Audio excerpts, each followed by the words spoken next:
The views and opinions expressed on the following program are not necessarily those of the staff and management of Salem Media of Hawaii.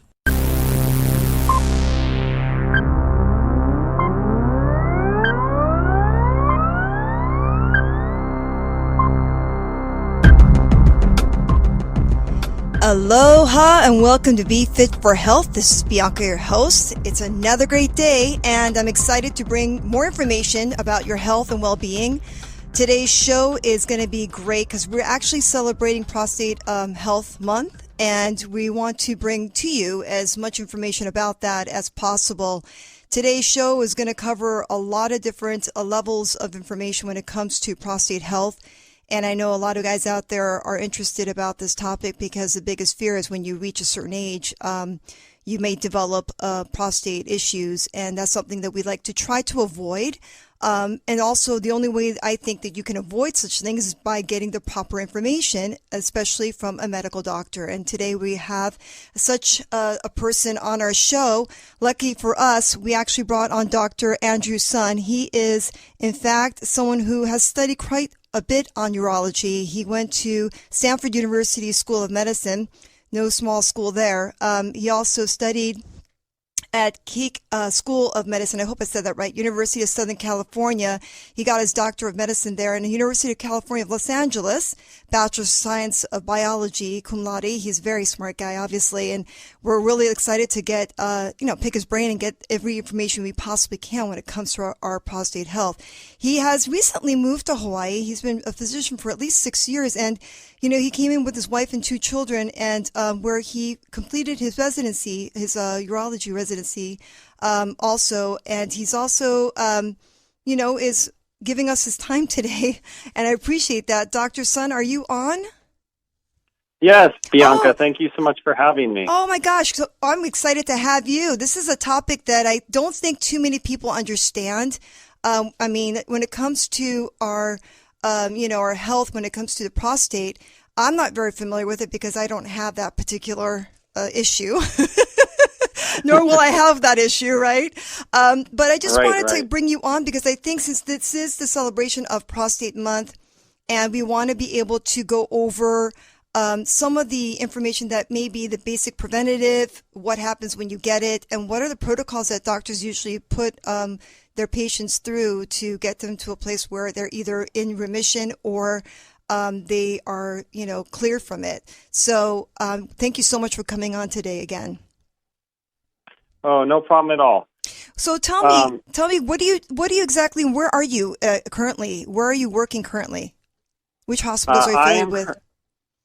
I am currently working at Aloha Urology. Okay. We are affiliated with the Queens Medical Center right in Honolulu, and we also work out at Queens West on the other side of the island too. Oh, fantastic! So you guys have you guys can get the other side of the island as well. That's fantastic. So I was going to ask you, with your group, I'm sure you guys educate as well. Maybe you can give us a brief description of what exactly prostate is. What is the prostate?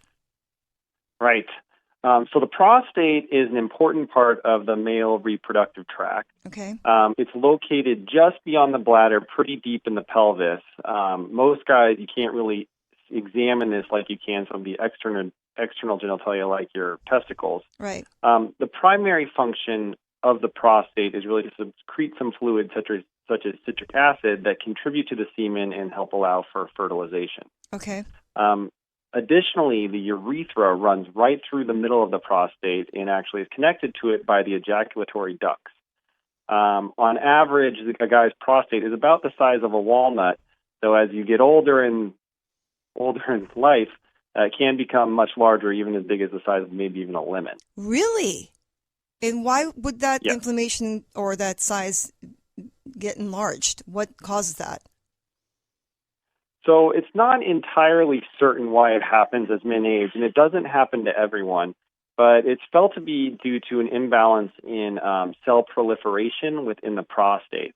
But what is certain is that some androgens, such as dihydrotestosterone, are involved and actually seem to increase the growth of the prostate in some men. That's interesting. So could there be a factor as far as, besides genetics, nutrition, could that affect their prostate, or is it just based on stress as well? It's definitely has been investigated. I don't think that they've really elucidated a clear dietary component, but it certainly has been investigated. And the general recommendation, actually, from the American Urological Association, who kind of represents my group, the urologists, is that trying to eat healthy, maybe avoiding a little bit less of the traditional Western diet, lower fat, just eating a little bit more cleaner, may actually help avoid some of the urologic issues that we see. So there isn't a prescribed type nutritional component to those who maybe have the issue currently. Like you guys don't say, okay, now that you have this, we need to take out, carbohydrates or grains or things like that. You guys just basically leave it up to them and give them vague nutritional advice? Unfortunately, that is kind of where we are right now. Okay. There has been found to be obesity may have a link to increased BPH, but the studies on that haven't really elucidated exactly why that may be the case. Okay. Another link that potentially contributes to BPH is smoking. So if you do smoke, you definitely should quit for a number of reasons. But smoking actually may increase kind of both testosterone and estrogen levels in the blood due to nicotine, and that's felt to potentially induce BPH. Could too much testosterone be a factor too in men? Yeah. Too much testosterone usually won't happen from natural production, but if men are using exogenous testosterone or supplements or taking supplements that may contain it, that potentially can both induce prostate growth in the sense of BPH, but there also is some concern that in men who are using testosterone, the level of PSA, which can be a marker for prostate cancer, which I think we'll talk about later too, Sure. Potentially can make that go up in some men as well. That's interesting. So would you say then genetics plays the biggest role in the cause of getting prostate cancer or anything else that has to do with the prostate that's negative? Yeah, I would say genetics definitely plays a huge role in the prostate, in particular for cancer. And it just kind of seems like these things run in families. Prostate issues specifically do seem to run in families, even the benign causes. But even if there's no family history of it, certainly many men end up with these issues as they get older, just from hyperproliferation of the cells. So is there any other way that someone could damage the prostate? I'm just thinking like someone had an accident. Could that be a factor to trickle it down to a place where it's not as functional or causing bladder issues, things like that? So one thing that can happen is that if you do have an accident where there is trauma to the pelvis or the bladder, or in some cases specifically the urethra, you can actually get scarring within the urethra as it runs through the prostate that can develop a lot of symptoms that potentially could mimic BPH, which is, or benign prostatic hyperplasia, which is a common condition we see with the prostate. Wow. So the trauma, while it usually won't defunctionalize the prostate, it certainly can lead to scarring that can lead to some of the symptoms that we see in men. That's really interesting.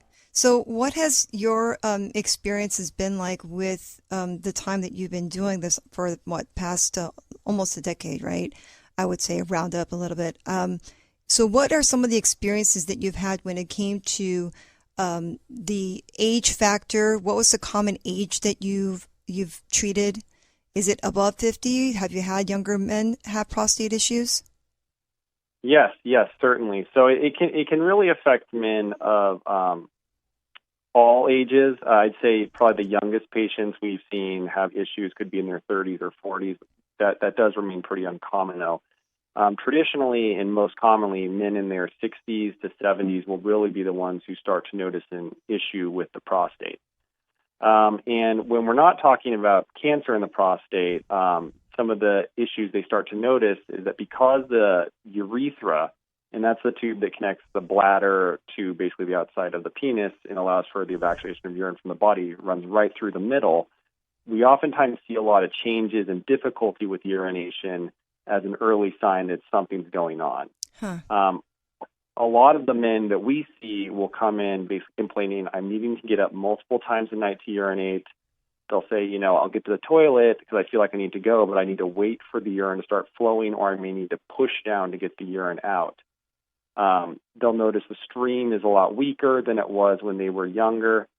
And in some cases, they may even feel like, after they've done peeing, they still have more left inside. Interesting. And those are some of the really common complaints that we hear.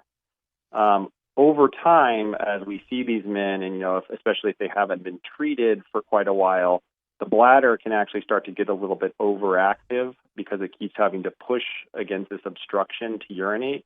And then they can start getting symptoms like needing to use the bathroom very frequently during the day, having very little time to get to the bathroom once they get the urge to go. And very kind of late stage, we can actually see men who, can't urinate at all, which can be a very painful and uncomfortable process.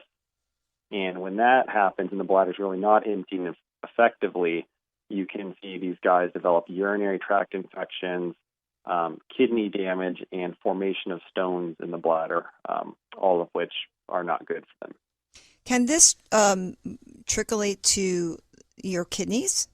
Can that affect your kidneys too, in a way of getting kidney stones and other things, since it is connected to some degree?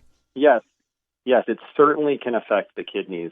So one of the common things that we see in men who kind of have very long-standing BPH that hasn't really been treated is that they'll get some sort of imaging study like ultrasound or an MRI or a CT scan, and we'll actually see dilation of the ureters, which are the tubes that connect the kidneys to the bladder, because of all of the pressure the bladder is having to generate to push urine out. Mm-hmm. It also starts to push the urine back up to the kidneys too.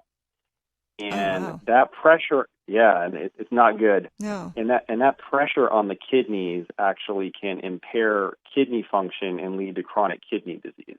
Wow. That's severe. Yet this one thing, you have cancer issues, and then you have this other side of it too, which can be just as big as problematic as it could be with cancer.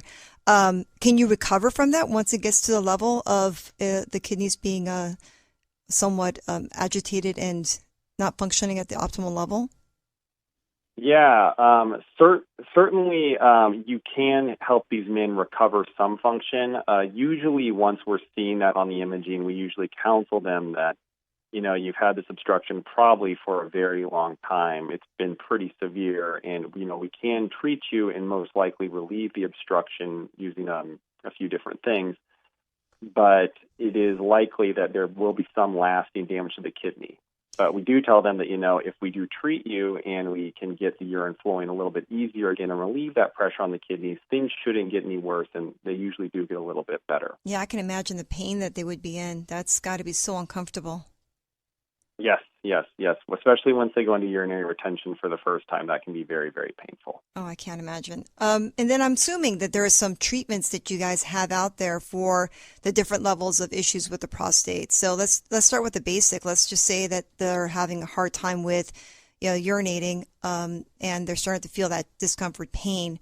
What would be some of the things you would give them for that? Right. So initially, early on, when guys just come in with the symptoms, but they're not really retaining a lot of urine, or they haven't had any issues with infections or stones, we'll usually start with some oral medications. The common ones that we use are called alpha blockers, or tamsulosin, which is also known as Flomax.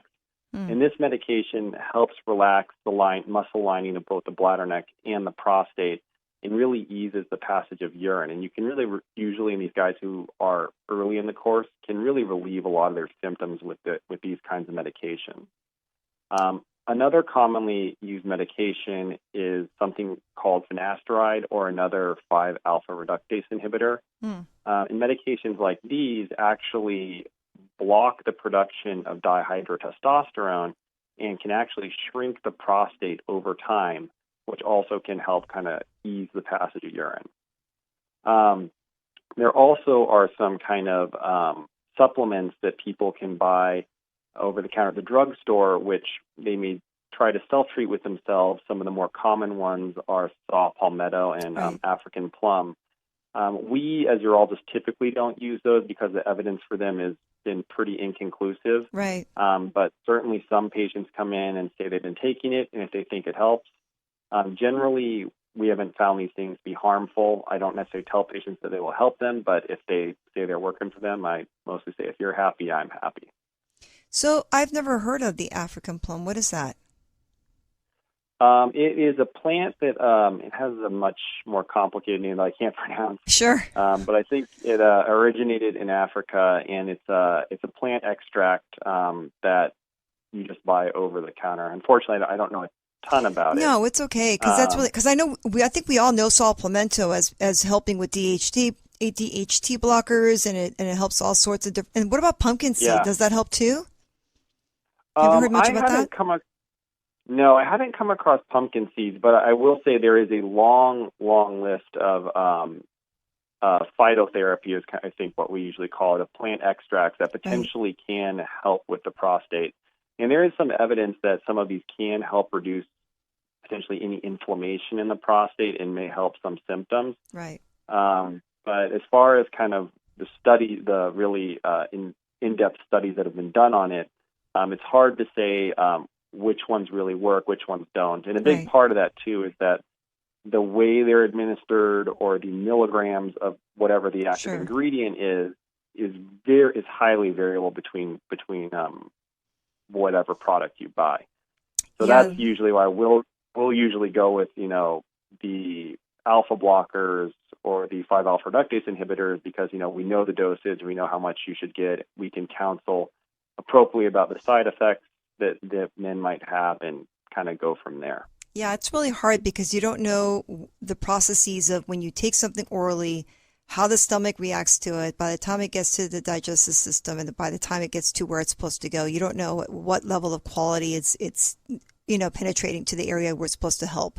So it's, you guys know chemistry, your biochemistry, and you know that certain drugs work specifically, but supplementation is really hard because there's no really regulatory system to really break that down for you doctors so that you can say, okay, here's an alternative option, in supplements, it's kind of hard for you guys to do that. So that's understandable. Yeah. I mean, I think we usually don't discourage men from taking them. I mean, a lot of times, if we're giving them oral medications, it's usually an attempt to kind of manage their symptoms to avoid having to do anything more invasive. And if the men find supplements help their symptoms and they're still emptying well, then, again, we're happy if they're happy. Sure.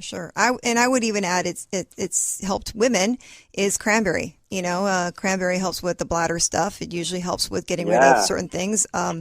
So I would say cranberry juice or cranberry supplements are good. Apple cider vinegar usually helps too. Those are things that we all tend to do. And that's my side of my expertise, sir. I'm one of those alternative people, but I do believe that there is a place for medications, especially if you have cancer. Like, prostate cancer is something different. That's a different level of issues. So maybe we can get into that. So how do we treat prostate cancer in the different levels that they're at? Yes. So prostate cancer is a very interesting topic. It's actually the most common non-skin cancer in men in the United States. Wow. And it's been estimated that up to 13% of men in the U.S. will be diagnosed with it at some point during their life. Wow. The interesting thing about prostate cancer is that really when compared to other solid organ cancers, it's a much slower growing cancer, and the majority of men who get prostate cancer will not die from it. Oh, that's good news. The mainstay of kind of screening for prostate cancer has been checking the blood levels of something called PSA or prostate-specific antigen. Okay. And this is a protein that's found pretty much exclusively in the prostate, although we're not exactly sure what it does. But the PSA level in the blood gets higher in the setting of most prostate cancers, although you can also have elevations that are due to infection, even the benign enlargement of the prostate, or if you have any manipulation of the prostate. So the PSA screening has been a little bit controversial in the United States. And that's really related to the fact that prostate cancer in general will not kill most of the men who get it. Currently, the American Urological Association recommends considering both PSA and prostate examination by the doctor, which is done through a digital rectal exam, for men who are 55 to 69 years old, and in men under 55 who are at increased risk. People who are at increased risk of getting prostate cancer would be someone, if you have a family history or especially a first-degree relative who had prostate cancer, breast cancer, ovarian, or pancreatic cancer. And actually, African Americans in general do have an increased risk of prostate cancer at baseline. So we often will recommend screening them at a younger age. What causes us to have a specific culture that has more of something than others? What is the diagnosis on the African Americans or Africans having more of this issue? What was the deciding factor? That's a very good question. I don't think we know exactly why they have an increased risk, but there have been numerous observational studies that have basically found that African American men are at increased risk for developing it when compared to the general population, and in some cases actually maybe at higher risk for developing more aggressive cancers as well. Oh, wow. I really wish we knew exactly why, but it certainly has impacted the recommendations for screening for them. So we'll usually start them at a younger age than 55. The other, sorry. Go ahead. You're on a roll. Go ahead. I was just going to say the other thing is that we will still recommend screening in men who over the age of 69, usually into their 70s, if they're in particularly excellent health, like many of the citizens of Hawaii are. That's positive. We like to think positive here. That's good. So when you're screening for these individuals who are high risk, let's say they did get cancer, an individual had cancer, and most of them survive, you said, right? Yes, most men who get prostate cancer, because it grows so slow, usually will die from something else. Oh, so I was going to say, my question would be like, what would be the effect of someone getting to level 4, cancer stage 4? Has anyone ever gone to cancer stage 4, and is there a way for them to survive that? Let's say they didn't die from anything else. Yeah, so prostate cancer in general has a really wide range of potential treatments that are really based on the patient's age, health, how aggressive the cancer is, like if it was at stage 4 or not, and then physically related to that, if it's localized to the prostate or not at the time of diagnosis. So for patients who are older and less healthy, or usually we'll diagnose the prostate cancer by a biopsy of the prostate, which is done in the office. If they have a low-risk cancer, we'll usually recommend active surveillance, which involves not actually treating the prostate cancer at that time, but monitoring the PSA, examination of the prostate for any potential changes in aggressiveness. And we'll usually repeat the biopsy in a year or two to make sure that we haven't missed anything. And we'll also use probably something like MRI to make sure there's no obvious lesion that needs to be biopsied. For cancers that look a little bit more aggressive under the microscope, like the intermediate risk or the higher risk cancers that look like they're confined to the prostate, we'll usually discuss either surgery to remove the prostate, I was going to say, or radiation with hormone therapy to also treat it. Both of those have pretty different side effects that the patients just need to be aware of and counseled about, but they actually offer roughly equivalent cure rates. The cure rates vary pretty dramatically depending on how aggressive the cancer cells look under the microscope. But in general, men who have intermediate risk have give very good results with these. So how are you guys able to with obviously part of that radiation? I mean, that's basically like how are they able to survive that? Because I'm thinking the older generational men, with radiation is quite a severe treatment. Yeah.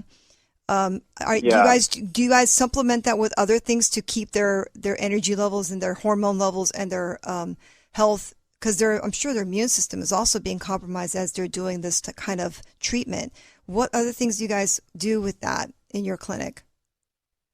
So for the radiation therapies, we actually refer them to a radiation oncologist to kind of help with that. And I believe that many of the radiation oncology clinics and also the medical oncology clinics, who can certainly play a role in this as well, do have a lot of alternative resources, such as you can referral to acupuncture, guided imagery, touch therapy, a lot of kind of adjunctive things to kind of help people through the cancer diagnosis and treatment. Specific to the radiation, unfortunately, I'd have to say, since I'm not personally the one who administers it, I can't speak directly to that. We usually have to refer them to a radiation oncologist.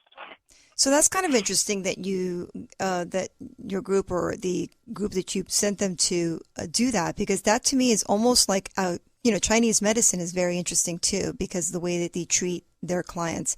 With acupuncture, it's I would say 80% of the people that do acupuncture do respond well to it.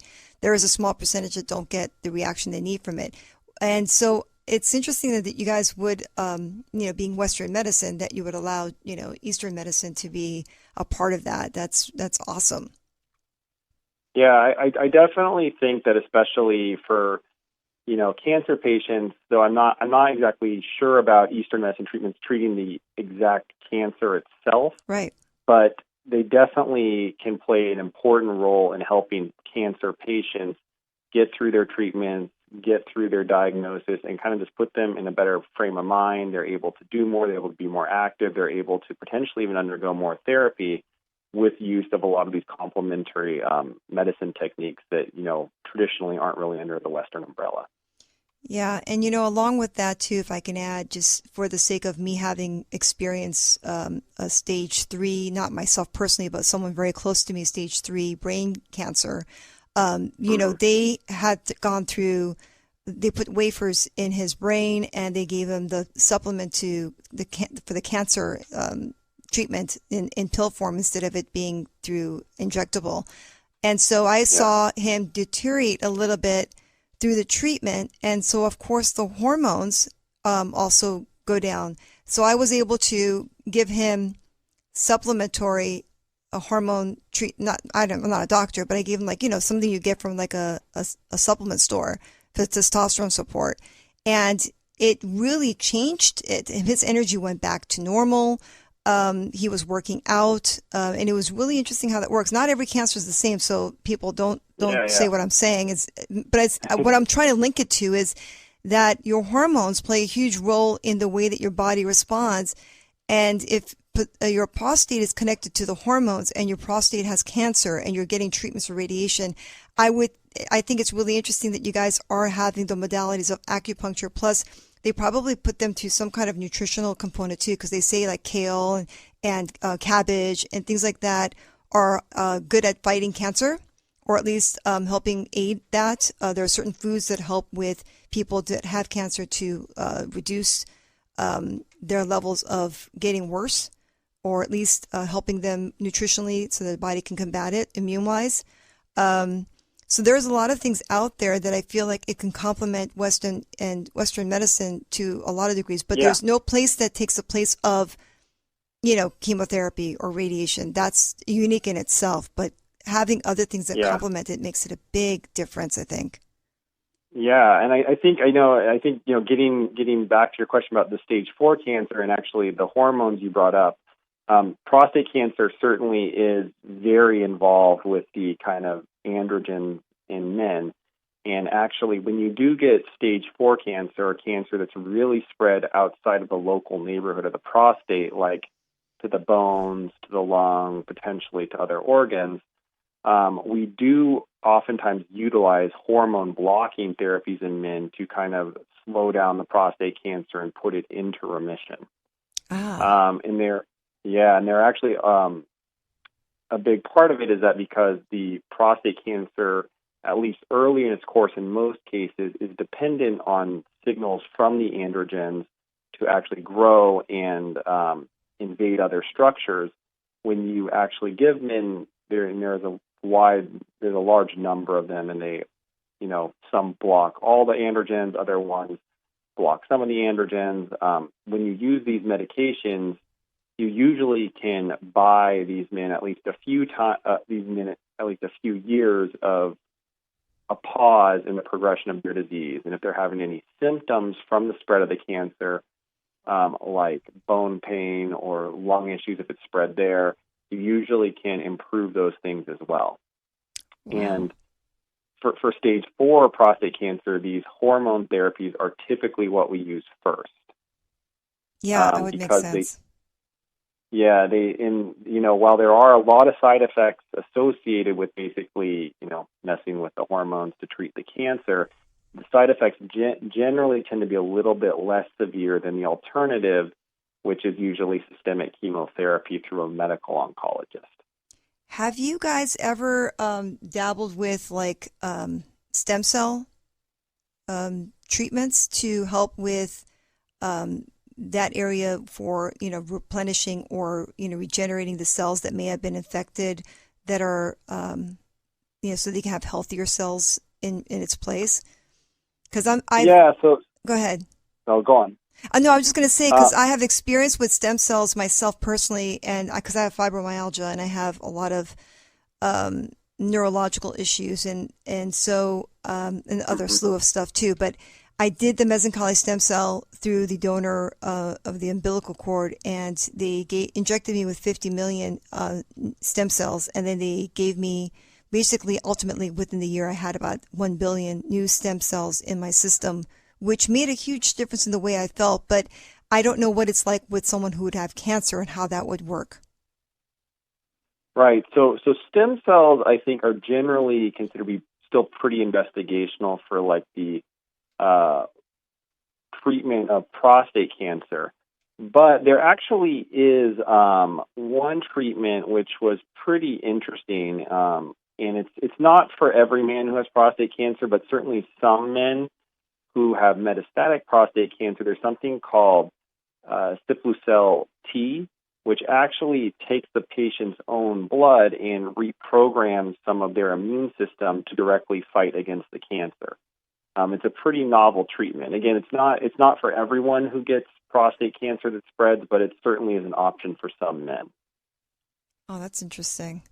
There's a lot of different things that are out there, right? I mean, obviously there are things that may not be FDA approved or, may not be mainstream treatments, but there are some things that are out there that I'm sure that are being looked upon as a possible another way of treating. Because I'm looking at the fact that we use ultrasounds, we use sound therapy for many different things, just like also how we go ahead. I think you know where I'm going. Yeah.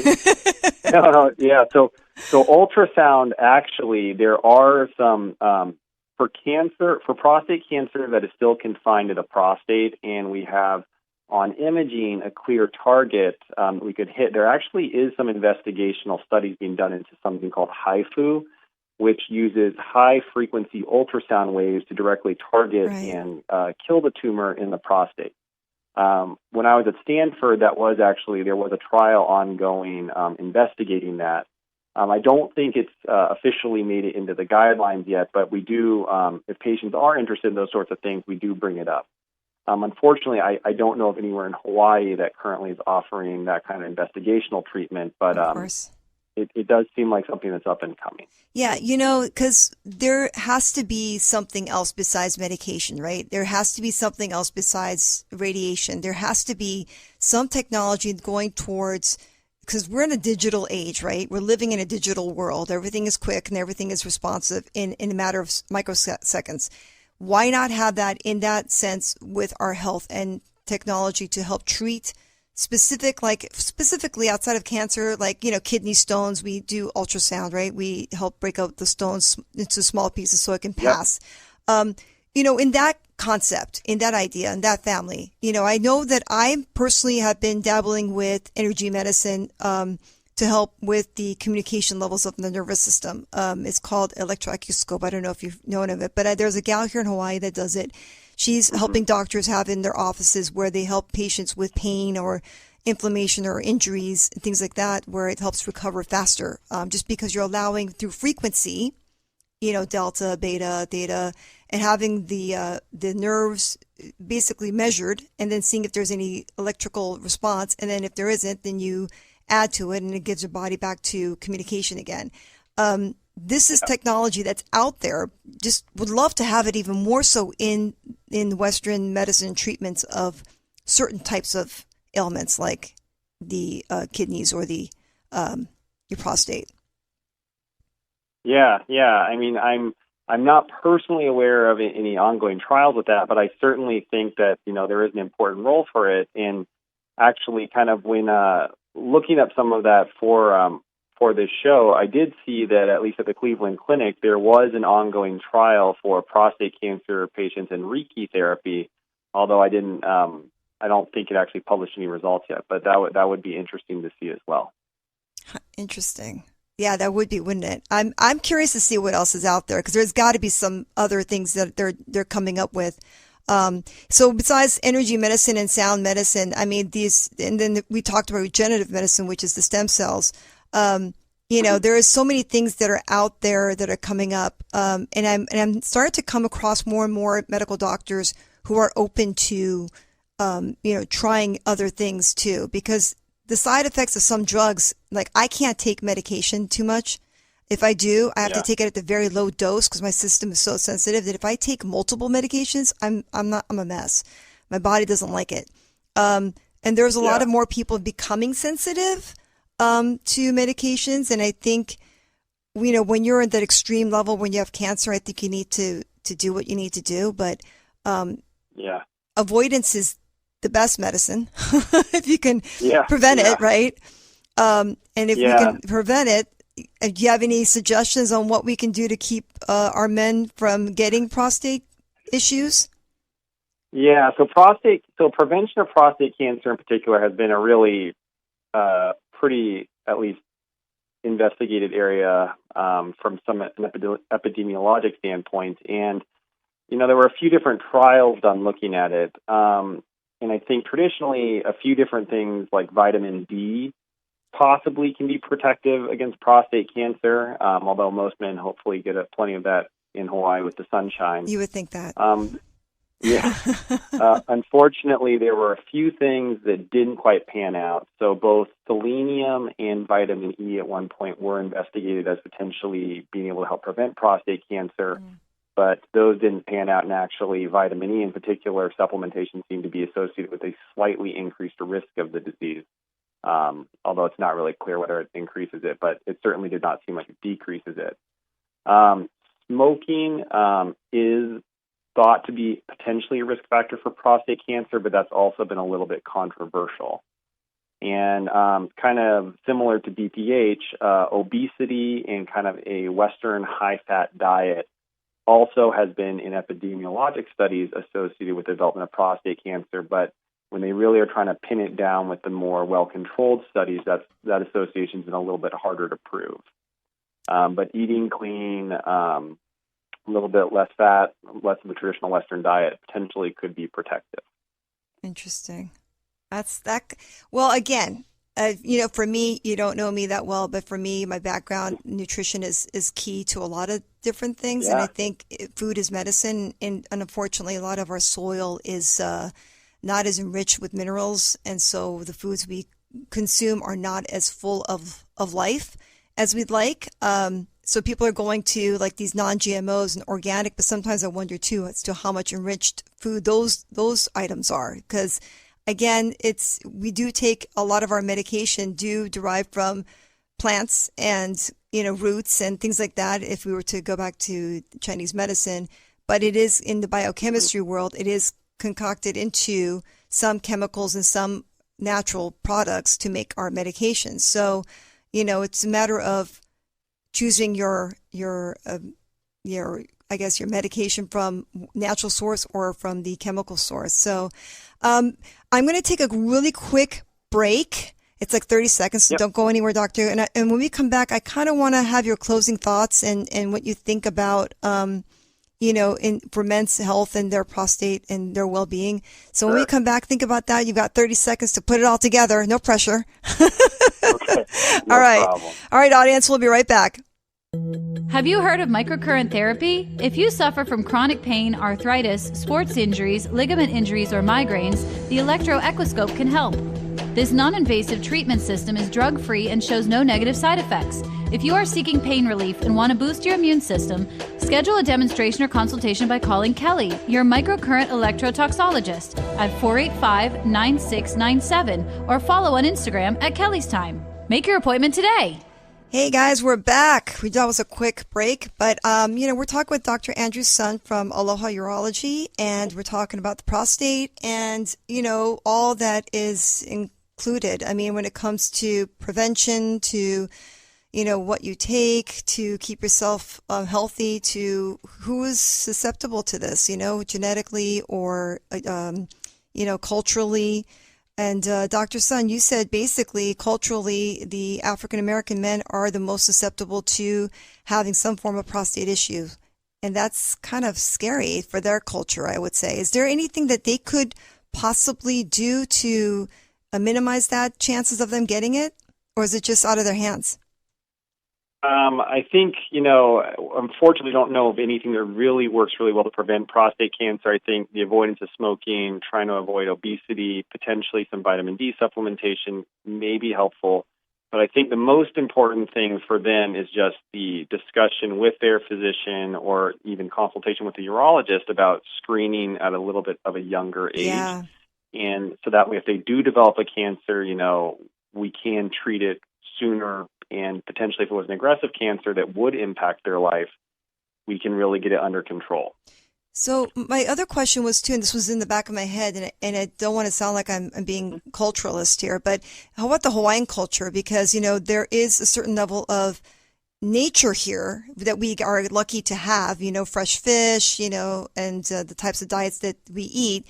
But they are some are overweight. And they are, besides their diabetes being a factor here in Hawaii, would that also be a factor? So the culture here that we have, the Polynesian culture, have you guys had any research done on that? Not specifically on the Polynesian culture, unfortunately, but I think in general, obesity, being overweight, having diabetes, all of those things or diabetes in particular, can really do a number on the urologic system. So trying to avoid that, or if you do get diabetes, getting that under control as soon as possible is really quite important.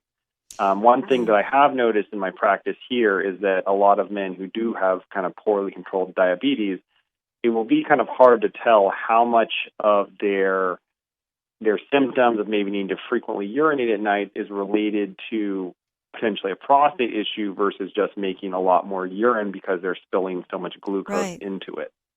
I was thinking about that. The other kind of scary thing, not exactly related to the prostate, but the bladder. If you have very poorly controlled diabetes for a long period of time, the nerves that actually control the bladder, tell it to contract, actually allow you to urinate, those can kind of go out. And then that can be a big issue because then, you're not really able to empty your bladder, and it may not be because of your prostate, it may just be because of your bladder no longer functioning. And that in particular is a very challenging problem. Yeah, see, that's something I did not think about. So, it is important to just basically try to keep your body as healthy as possible, because when you get a disease like diabetes, I mean, that's huge in itself. And then that can correlate into something that could be also genetic, which is a prostate issue. And then those two combined together, I can just imagine how miserable that person would be. Because how do you resolve that? And you couldn't resolve it that simply. It would take a while. No. Are there any other diseases that would be a correlation with the prostate besides the diabetic group? I think mostly the ones we really worry about are, the enlargement of the prostate that's not due to cancer that can lead to the urinary obstructive symptoms and prostate cancer. The one other thing to kind of bring up about disease about the prostate is prostatitis. So some men can get inflammation of the prostate that probably most commonly can be related to infections. But in other cases, we don't always know why that happens. And kind of that can be very uncomfortable. And getting that treated is something a urologist can also help them with. Could it be like crystals related, like the calcification, any of that stuff be a relation? So the prostate certainly, especially as it grows and gets more disordered, can have some stones that form inside of it. Whether those specifically cause prostatitis is hard to be certain, but when you do have crystals in the urine, which does happen, that usually does indicate some degree of stone formation, and usually means someone needs to just hydrate a lot better. Yeah. But that's another kind of important thing for men to do. Well, if you're acidic based too, though, if you have a body that's very acidic versus alkaline, I would think that would also be a factor. Yes. So stone formation is very dependent on the pH of the urine. So there are traditionally some of the more common stones, like calcium-based and uric acid stones, will tend to form in a little bit more acidic urine, whereas the infection stones actually will kind of form in more basic type urine if you have issues with that. And so we will actually, for men who have kidney stones, put them on medications to adjust the pH of the urine. Interesting. And try to prevent that. Not exactly related to the prostate, but it's still part of urology. No, it is. And that is, and everything kind of does eventually affect each other. So if one thing is malfunctioning, it will get to that area. So especially if you're genetically prone to getting prostate issues, you might as well keep an eye on that. So any closing thoughts, Doc? Do you have anything else you would like to let people know so that they're educated?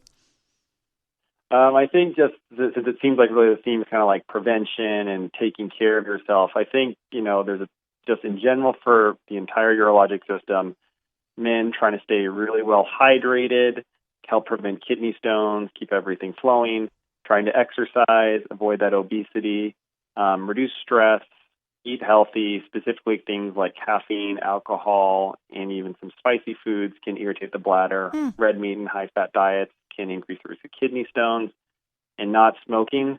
Those are really the best ways to avoid getting urology issues. You never talked about alcohol either. No. Well, no, I mean, that's you can drink, but it certainly can irritate the bladder in some men. Sure. And I think probably one of the most, since I don't have a lot of great prevention advice, but I think one of the most important things for urology issues is going to see the doctor early and getting treated while things are minor usually is a lot easier and less painful than waiting a long time, trying to deal with it, and then coming in when things are really kind of reaching a breaking point. Yeah, and that's key. Again, we're learning more and more about this, and as women, we don't know much, so it's good that we got educated today to help our men, especially when it comes to their well-being. So I just want to say thank you, Dr. Sun, for coming in, not coming in, but taking the time to talk to us about prostate wellness. I'd love to reach out to you at some time in the future again, and maybe we can have this kind of a show again, because I feel like with people, the repetition factor is where they sometimes may have missed something, and it might be an aha moment for them again. So I look forward to having you, on the show again at some point in the future. Yeah, I'd be happy to. That sounds great. Well, thank you for your time, and you have a great rest of your week, and we'll chat soon. Okay. Thank you so much. You're welcome. So everyone, you got it here, Prostate Awareness Month. Make sure you guys educate yourself about this. This is a topic that isn't discussed much. Just like when it comes to women's well-being with menopause, which that needs to be a topic coming up soon in the show. We don't know much about it. Hormones are related with prostate. Your kidneys are related with prostate. Your bladder is related with prostate. Your diet and the amount of hydration is another thing that's related with prostate. Quit smoking if you're smoking. I know it's easier said than done. But these are some of the things that you need to be aware of, so that you're avoiding any type of, more severe symptoms, which it can lead to cancer, or you feeling that, uncomfortable feeling of having to go to the bathroom all the time. So when it comes to your health, I'm here for you. I just want to let you guys know, if you've had a hard time reaching out to me, you can go ahead on Google, type my name in full, BFit4 Health. If you type that as one word, my name will pop up, the website will pop up, the YouTube will pop up, or just go to YouTube and type in BFit4 Health, because on there has all the shows that I've had in the past 4 or 5 months. And if you ever want to re-listen to some of the shows that maybe went over your head, or you didn't get a chance to listen to it as fullest level, you can go on there and listen to it there. Please subscribe and click onto the bell button there, because that way you get an update every time I load a new show. So that way you don't miss that either. Just in case you missed it on Sundays, you're able to listen to it by Tuesday or Wednesday. And if you're looking to get trained and get healthy and get nutritional advice, we know this is the time to do it. So go ahead and contact me there. We have some programs right now that are in specials, so you'd have to contact me to get those information. It's befitforhealth.com. And other than that, I wanted to kind of take the time to say, hey, listen, your immune system is important. You have that under control. You are in control. Don't worry about your health, because if you're eating well, meaning that you're getting a lot of vegetables in, a lot of fruits in, you're drinking a lot of water, you're avoiding high saturated fats, you're avoiding trans fats, you're eating good fats like avocado and salmon and, avocado oil, coconut oil, things like that. Those are the things that are going to keep your hormones healthy as well, because good fats also help regulate, keep your hormones in check.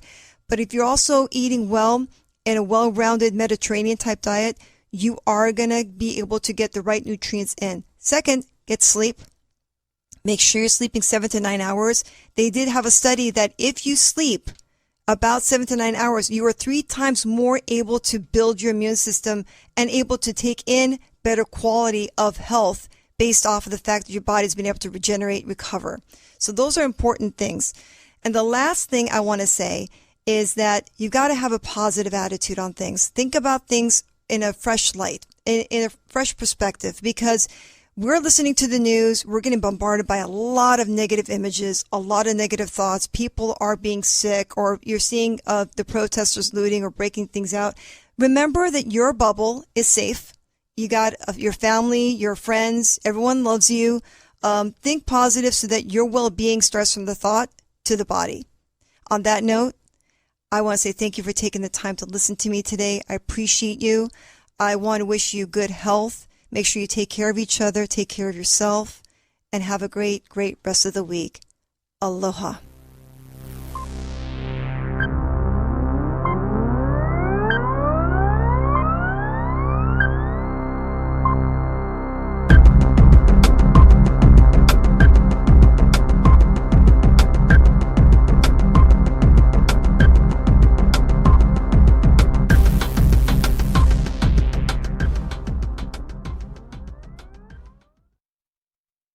Attention, service members, veterans, and military families. Whether you're planning to rank up or transition